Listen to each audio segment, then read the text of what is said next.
আসসালামু আলাইকুম। আমরা আজ কথা বলবো 2026 এসএসসি পরীক্ষার্থীদের প্রশ্নের প্যাটার্ন নিয়ে। আমাদের টোটাল থাকবে হচ্ছে 8টি প্রশ্ন, অ্যান্সার করতে হবে 5টি প্রশ্নের। বিভাগ থাকবে হচ্ছে 4টি: ক বিভাগ, খ বিভাগ, গ বিভাগ, ঘ বিভাগ। প্রথম বিভাগ হচ্ছে ক। সেখানে থাকবে হচ্ছে সেট ফাংশন, বীজগণিত, অনুপাত সমানুপাত। এখান থেকে আমার কোশ্চেন থাকবে হচ্ছে 2টা। তারপরে ব্যবহারিক জ্যামিতি, বৃত্ত, এখান থেকে কোশ্চেন থাকবে 2টা। ত্রিকোণমিতি, পরিমিতি, এখান থেকে থাকবে হচ্ছে 2টা। পরিসংখ্যান, এখান থেকে থাকবে হচ্ছে 2টা। আমাদের প্রত্যেক বিভাগ সহ যে কোনো একটি করে মোট 5টি প্রশ্নের উত্তর করতে হবে।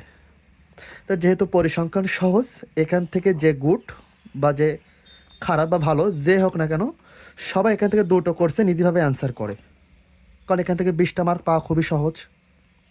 আমার কিন্তু এখনও বাকি থাকলো 3টা কোশ্চেন বা 3টা প্রশ্ন। বাকি রইল ক বিভাগ, খ বিভাগ আর গ বিভাগ। এখন কথা হলো 3টা কোশ্চেন কীভাবে সহজে সমাধান করা যায়। যদি কয়ের কথা বলি, সেট ফাংশন, বীজগণিত, অনুপাত সমানুপাত। যদি আমরা বিগত বছরের দিকে তাকাই, বীজগণিত থাকবেই থাকবে 100%, কোনো মিস নেই, এখান থেকে প্রশ্ন হবেই। তাহলে বীজগণিত একা একটা আসবে, বাকি থাকবে সেট ফাংশন আর অনুপাত সমানুপাত। এরা হয়তো বা যৌথ মিলে একটা প্রশ্ন হলেও হইতে পারে, অথবা এমন হইতে পারে যে সেট ফাংশনের ক, বীজগণিতের খ আর গ, অনুপাত একা আসলো, এমনও হইতে পারে। যদি আমরা এমন ভাবি যে সেট ফাংশন অনুপাত সমানুপাত ভালো করে করব, বীজগণিত করব না, তবুও একটা প্রশ্ন উত্তর দেওয়া সম্ভব। আবার যদি ভাবি সেট ফাংশন অনুপাত করবো না, শুধুমাত্র বীজগণিত করব, তখন একটা প্রশ্ন উত্তর দেওয়া অবশ্যই সম্ভব। তাহলে এখানে গেল একটি প্রশ্ন। তাহলে গেল মোট 3টে প্রশ্ন, পরিসংখ্যান 2টা, একটা গেল হচ্ছে আমাদের বীজগণিত থেকে সেট ফাংশন, বীজগণিত আর অনুপাত সমানুপাত। বাকি থাকলো ব্যবহারিক জ্যামিতি, এখানেও থাকবে প্রশ্ন 2টা। একটার নাম হচ্ছে সম্পাদ্য, আর একটা হচ্ছে উপপাদ্য।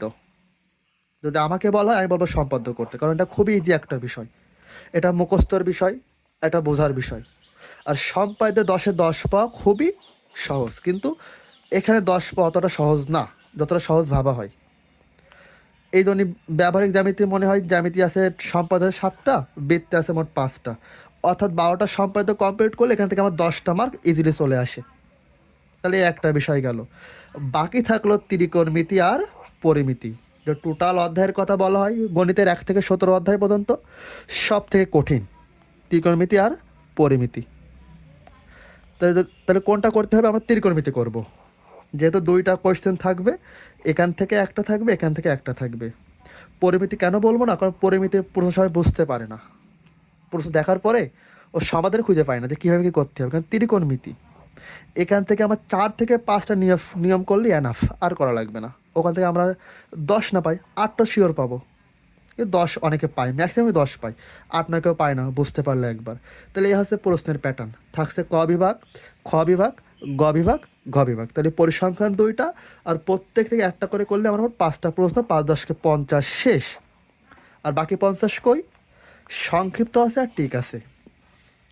যদি এমন হয় যে আমরা টোটাল বেসিকটা ক্লিয়ার, আমাদের বেসিক বলতে কি, সেট ফাংশন, বীজগণিত, অনুপাত সমানুপাত, ব্যবহারিক জ্যামিতি, বৃত্ত, ত্রিকোণমিতি, পরিমিতি, পরিসংখ্যান, এদের যে বেসিক জ্ঞানগুলো, সূত্রগুলো, যদি এগুলো আমরা ভালো করে বুঝতে পারি, তখন আমাদের সংক্ষিপ্ত প্রশ্ন খুবই ইজি। আর যাদের বেসিক ভালো, তাদের টিক জন্য আরও ইজি, কারণ বেসিক ছাড়া কখনো টিক করা সম্ভব না। আর বেসিক যদি মজবুত না হয়, তখন সংক্ষিপ্ত সম্ভব না। আর বেসিক যদি নাই পারি, তাহলে তো আমার সিনথেসিস করা সম্ভবই না। তাইলে প্রথমে সবার আগে দরকার আমাদের বেসিকটা মজবুত করা। তাহলে আমাদের আজকে ছিল শুধুমাত্র এসএসসিদের প্রশ্নের প্যাটার্ন সম্পর্কে, আসলে কীভাবে প্রশ্ন থাকবে, কীভাবে অ্যান্সার করতে হবে, এতটুকুই।